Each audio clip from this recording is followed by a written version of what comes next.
Adopted him and ate him. Since then, he is always with me. Randy took us on a sick, twisted tour of the supermarket where he'd murdered 3 people the very next day. These videos briefly went missing after the but were found a few weeks later and uploaded to archive.org. So they're not lost anymore, but they're still listed on the wiki, so I'd say they count. The ARMIN MEIWES tape. Let's talk about that last one real quick. That was crazy, bro. It was good. Dark Knight gang in the stand. Gang, gang. Today I'm about to do a video from Savox. All right, let me stop. This video right here is titled 5 Pieces of Dark and Disturbing Lost Media. It's 10 o'clock at night right now, bro. I'm home chilling. I was about to watch this video by myself, but I was like, why not turn this into a reaction? Watch it with the homies. We all could watch this together. Dark and Disturbing Lost Media. This is about to be fire. The homie sent it to me, said, Brandon, you gonna really like this video? I was about to watch it, but yeah, man, we're gonna watch it together. I'm ready hopping into this. Everybody, I hope you had a good day. It's Monday. I'll probably put this up. I don't know. I might put this up later on tonight. I might put it up tomorrow morning. I have no clue, but I hope all of you guys had a good day. Hope you have a great day tomorrow. Shout out to the gang. Over here choking on my spit. Shout out to the gang. Y'all know I love y'all. Y'all know I miss y'all heavy. Thank you for continuing to watch my videos, listening to my music, everything, bro. It means a lot to me. But yeah, man, we're about to see 5 pieces of dark and disturbing lost media. I'm ready to hop on into this.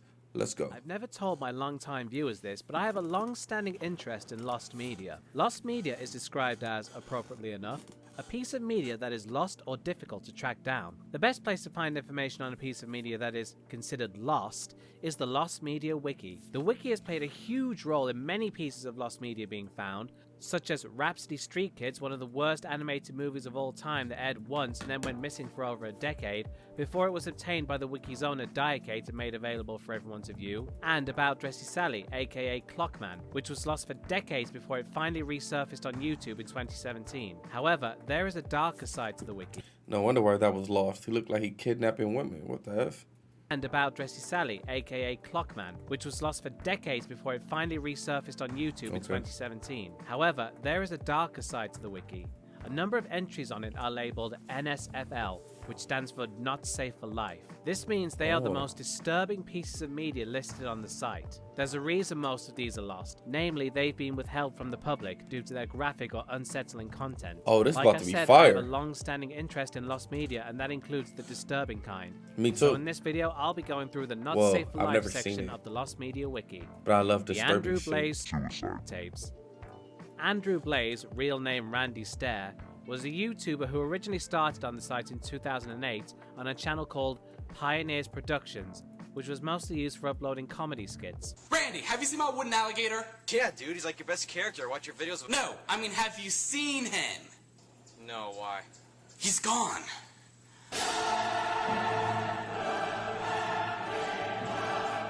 YouTubers used to be so cringy. Some people say we still are. This channel was not successful, so he moved over to another one called Ember's Ghost Squad. The channel was named after Ember McLean from Danny Phantom, who Randy seemed to have developed an obsession with, to the point where he wanted to die and be reincarnated as her. Somewhere along the line, Randy basically went completely insane. And that's when Ember came back into my life. It was in 2013, around late March, early April. That's when she came back into my life. I looked up the episode again on YouTube and looked up the song again, and then that was it. From that point forward, she never left my life again. Ever. I played the song pretty much every single day of my life.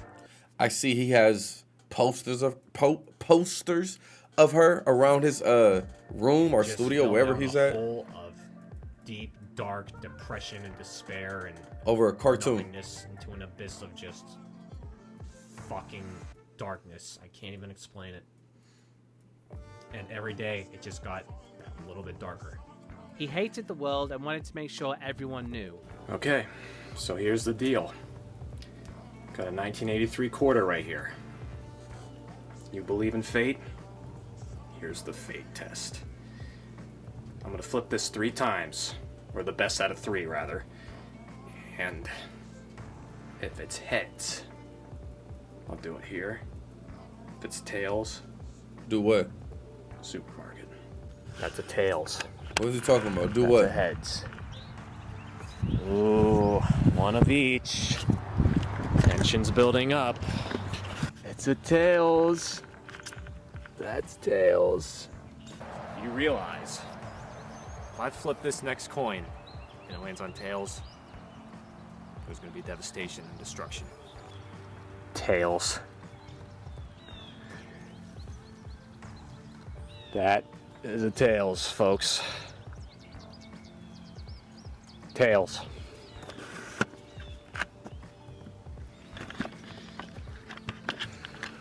Which means there's gonna be a besides my own.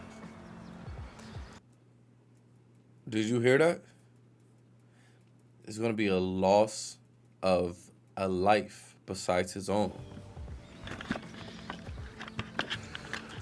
Which means there's gonna be a besides I heard my it. own. Possibly more than one. Oh, snap. That's fate for you. He made an animated movie in which he and a character named Rachel went on a shoot in a high school. This was his way of foreshadowing his eventual plan to shoot up the supermarket where he worked, where on June 8th, 2017, he would kill 3 people before turning the gun on himself. Like, there's 250 shells! 250 rounds of ammunition! The day before, he posted links on his Twitter that led to his journal and snap. hours worth of videos detailing his plans. One of which was filmed the day before the where Randy took us on a sick, twisted tour of the supermarket where he'd murdered 3 people the very next day. These videos briefly went missing after the but were found a few weeks later and uploaded to archive.org. So they're not lost anymore, but they're still listed on the wiki, so I'd say they count. The ARMIN MEIWES tape. Let's talk about that last one real quick. That was crazy, bro. So, a suicidal and homicidal vlogger was talking to the whole world about it, showing everyone what he's going to do, talking about it. That's insane. And he actually did it. He said he killed 3 people and himself at that supermarket. Sheesh. That's My name crazy. Armin MEIWES. I was born 1961. I need to wash I'm my computer hair. engineer from Rothenburg, Germany. I killed a man, slaughtered him, and ate him.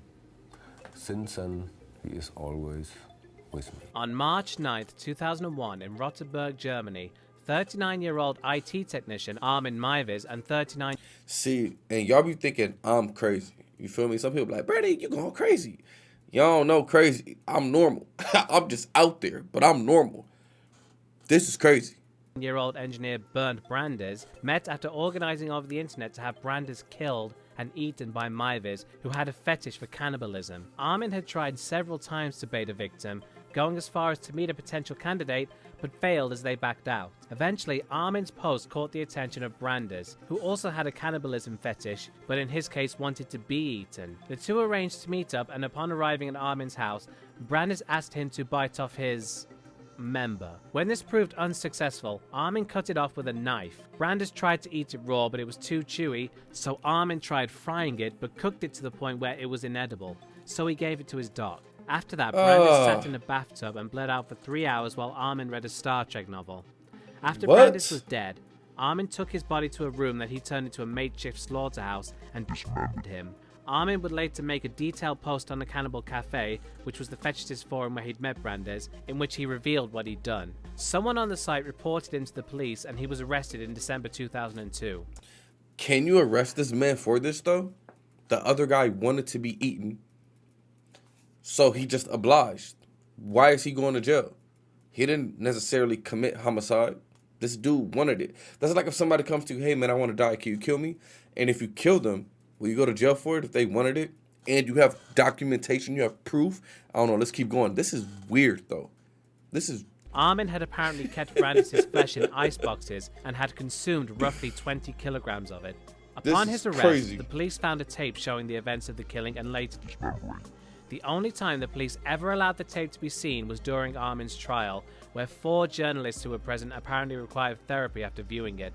Armin was convicted of manslaughter and was sentenced to 8 years in prison. A retrial in 2005 saw him found guilty of murder, and he was sentenced to life in prison. The video itself remains in possession of the German authorities, and due to its graphic content is unlikely to ever be released to the public.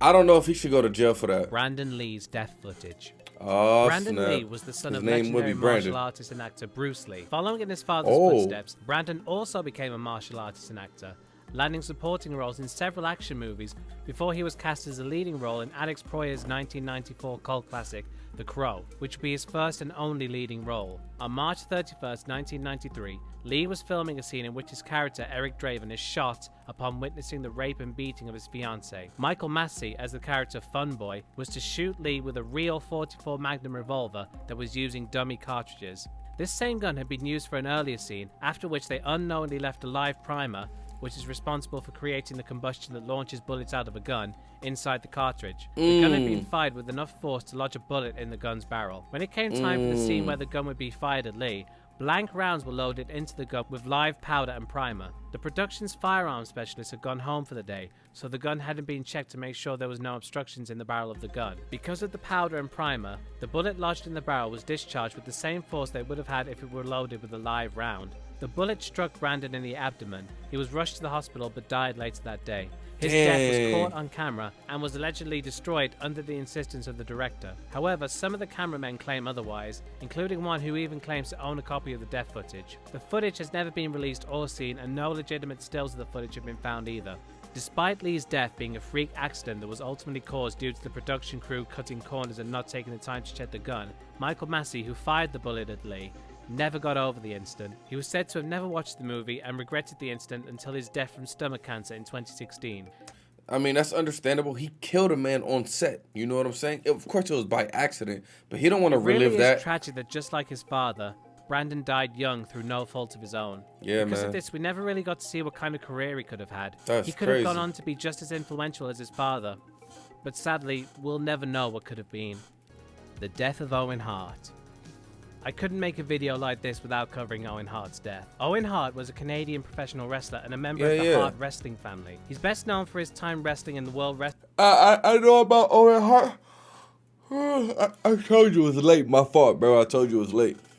How did Owen Hart pass away? Is he the one that committed suicide?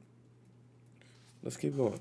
I forgot. Federation, We'll see. where, although he didn't reach the heights of his older brother Bret the Hitman Hart, he was well loved by the fans due to his impressive in-ring ability and his charismatic personality. In 1997, following an incident known as the Montreal Screwjob, Bret Hart left the company for the rival promotion WCW. He was followed by the British Bulldog and later Jim the Anvil Neidhart, who were Bret and Owen's brothers-in-law. This left Owen as the only member of the Hart family in the WWF.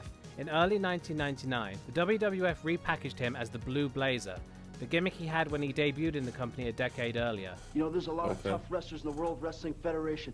Big, mean, nasty, tough Blue guys. Blazer. Like Bravo uses all that muscle to win his matches. Then there's Bad News Brown, the Brooklyn Brawl, with all their dirty street fighting tactics, and they use that to win. Then there's guys like Mr. Perfect, Kurt Hennig. You think you're the greatest wrestler in the world. Well, Mr. Perfect, you step in the ring with the Blue Blazer and let me show you what great wrestling is all about. All right, Blue Each and Blazer. every one of you guys have your own styles, but I too have my own unique style, and I use that acrobatic maneuver to beat you guys 1, 2, 3 in the middle of the ring, and that's my strategy, to beat you guys with my great wrestling acrobatics, and that's what's going to get me to the top of the World Wrestling Federation. So all you big, tough, arrogant, nasty wrestlers, come on, I'm ready for you, in the ring. On several occasions, Owen would make his entrance to the ring by being lowered by a zip wire. On May 23rd, 1999, at the Over the Edge pay-per-view, Owen was going to make this entrance for a match with the Godfather for the Intercontinental Championship. Just before the match was due to start, announcer Jim Ross said that there was big problems, and the feed cut to an interview with Owen that was filmed earlier that night. Folks, let's take you now to an interview conducted earlier tonight with Kevin Kelly and the Blue Blazer, and we got big problems out here. Well, Blue Blazer, you got a big match tonight, going after the Intercontinental Championship, taking on the Godfather. Ooh, the Godfather. Just saying his name makes my blue blood boil. Ooh, Blue blood boil, big and back, being boo. He represents everything that's wrong with the WWF. But fear not, because I, the Blue Blazer, will always triumph over evildoers. And you know why? Because I always take my vitamins, say my prayers, and drink my milk. Woo! This would be the last time he was ever seen alive on television. During a hype package that was shown before the interview, Owen was making his entrance on the zip wire. He was supposed to unlatch his harness when he was a few feet above the ring, causing him to fall flat on his face for comedic effect, as his wrestling persona was a bumbling superhero. The harness was accidentally unlatched prematurely, causing Hart to fall 24 meters, chest first onto the top rope, flinging violently into the ring. Jim Ross informed the TV audience what was happening as the camera cut from him to the crowd, staying off the ring while the paramedics worked on Owen. Ladies and gentlemen, when you're doing live television, a lot of things can happen, and sometimes they are not good. The Blue Blazer, as we know, as Owen Hart, was going to make a very spectacular superhero-like entrance from the rafters, and something went terribly wrong here. Certainly, Owen Hart, Blue Blazer, a very serious situation here at this point in time is being attended to by the EMTs. This is not a part of the entertainment here tonight. This is as real as real can be here.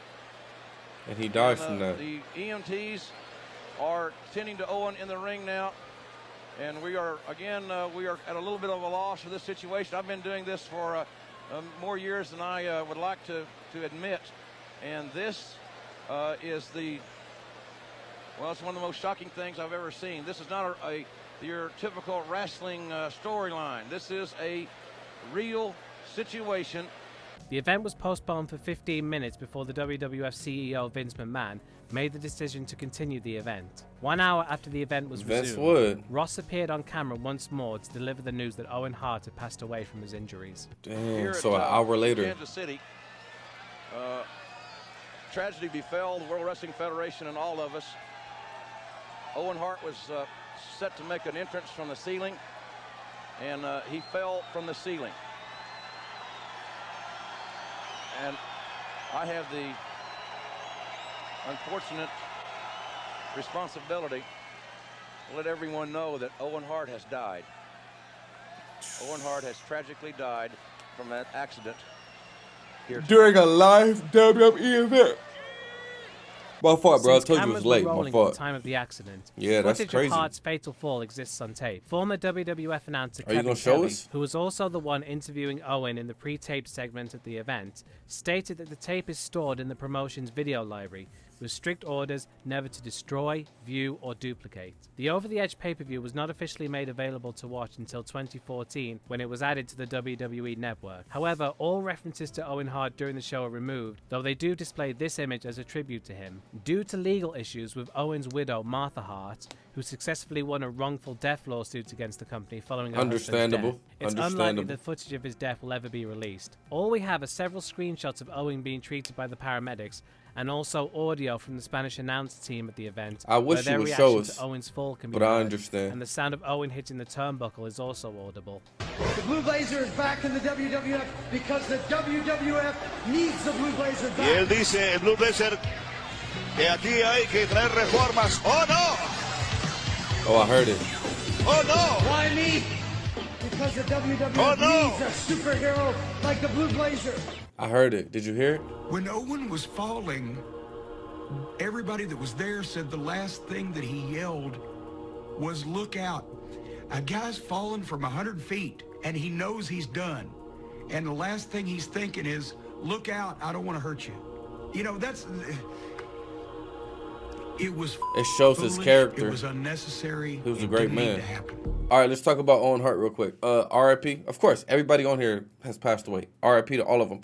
I didn't know that though, bro. I didn't know that's how Owen Hart passed away. So literally, he had a malfunction and he fell. He said 100 feet, and then he landed on the ropes. So I bet you he kind of like bounced into the ring. I don't know. I think he said his chest hit it, right? So that probably it could have broke his sternum. So much could have happened. I don't know. I wish he would have got into a little bit more detail. Like, oh yeah, because when he hit the turnbuckle, when he hit the ropes, like it caved his chest in. His heart exploded on impact. Let me not get too dark. But now that's crazy though. Boutros Corey, better known by his stage name Tiny Tim, was an American singer, musician, and musical archivist, best known for his 1968 rendition of Tiptoe Through the Tulips, which made it to number 17 on the charts. Through the tulips. Through the window, by the window, that is where I'll be. Come tiptoe through the tulips with me. I always thought a woman sang that. Though you probably know him better for this. Things that bother you never bother me. I feel happy. Oh, yeah. Yeah. Interestingly enough, while he was known for his falsetto voice, he got hella dark vibes, bro. This dude right here, y'all think I have dark vibes? I have dark vibes. But I'm picking up on all his dark vibes. He was actually a baritone.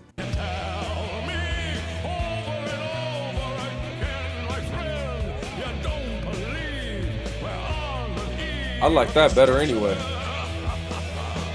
Alone from night to night, you'll find me. Too weak to break the chains that I like him singing deep. I'm ready for love. It sounds really good. He was also known for having a near encyclopedic knowledge of music, as displayed in this clip with Bing Crosby, where he was able to name what song Crosby was singing, as well as what film it was from, just from hearing one line. Down the old Ox Road, though you'll never know where it is by looking at maps. Oh, gee, that's easy. What's that? That's, the year was 1933. True. The picture was College Humor. Right. And from that picture, you also sang, learn to croon. You'll eliminate each rival soon. If you're heading for a sunny honeymoon, learn to croon. He also married his first wife on the Johnny Carson show, which was watched by an audience of 40 million people.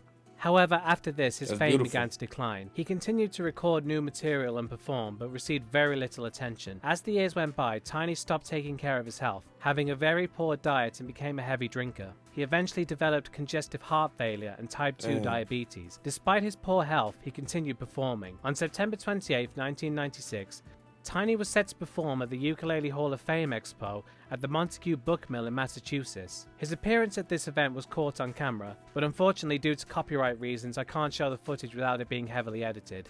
As Tiny gave a speech to the audience, he was about to mention that he wasn't feeling very well.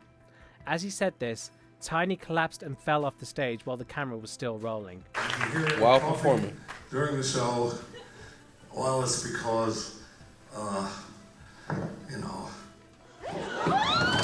Oh, he regained consciousness later on in the hospital and was told that he'd suffered a heart attack. He was interviewed while in the hospital, but the audio in the footage is very muffled and it's more or less impossible to make out what he's saying. His doctors warned him that if he didn't retire from performing, he'd be lucky to live maybe another year. Tiny ignored this advice, saying, quote, "I am ready for anything that happens.